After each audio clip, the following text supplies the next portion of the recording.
வணக்கம், இது உங்கள் தினக்கதிர்.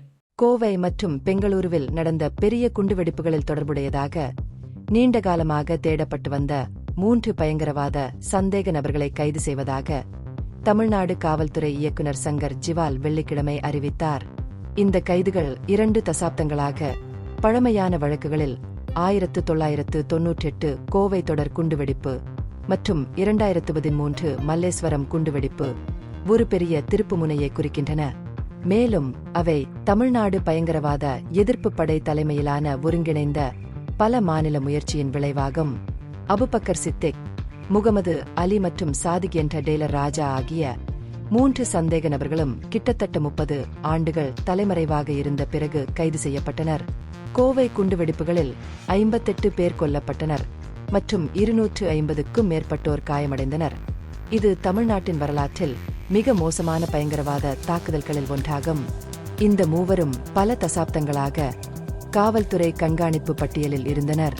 தமிழ்நாடு, ஆந்திரா மற்றும் கர்நாடகா காவல் படைகளுக்கு இடையிலான ஒத்துழைப்பை உள்ளடக்கிய அறம் மற்றும் அகாளி நடவடிக்கைகளின் கீழ் கைது செய்யப்பட்டனர்.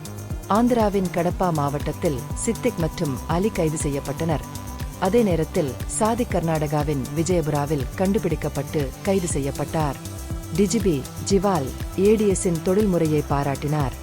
மேலும் இந்த வழக்கு தொடர்பான விசாரணை இன்னும் நடந்து வருவதாக கூறினார். தையல், ரியல் எஸ்டேட் வியாபாரம் மற்றும் மளிகை கடைகள் நடத்துதல் போன்ற குறைந்த சுயவிவர தொழில்களை ஏற்றுக்கொண்டதன் மூலம் சந்தேக நபர்கள் உள்ளூர் சமூகங்களுடன் கலக்க முடிந்தது என்று போலீசார் தெரிவித்தனர். பல தசாப்தங்களாக பிடிபடுவதை தவிர்த்து வந்த போதிலும் குறிப்பிட்ட புலனாய்வு அளவுருக்களை பயன்படுத்தி அவர்களின் அடையாளங்கள் 24 மணி நேரத்திற்குள் உறுதிப்படுத்தப்பட்டன என்று டிஜிபி தெரிவித்தார். சித்திக் மற்றும் அலி தற்போது எந்த தடை செய்யப்பட்ட குழுக்களுடனும் தொடர்புடையதாக தெரியவில்லை என்றாலும் சாதிக் சட்டவிரோத அமைப்பான அலுமாவுடன் தொடர்பு வைத்திருப்பதாக சந்தேகிக்கப்படுவதாக அதிகாரிகள் தெரிவித்தனர். மூவரும் தலைமறைவாக இருந்தபோது வெளிநாடுகளுக்கு சென்றார்களா என்பதை கண்டறியவும் விசாரணைகள் நடந்து வருகின்றன. இந்த பகுப்பாய்வு நுண்ணறிவுள்ளதாக கண்டால் முக்கியமான அரசியல் முன்னேற்றங்கள் குறித்த கூடுதல் புதுப்பிப்புகளுக்கு லைக் செய்யவும், ஷேர் செய்யவும், சப்ஸ்கிரைப் செய்யவும். இது உங்கள் தினக்கதிர். நன்றி.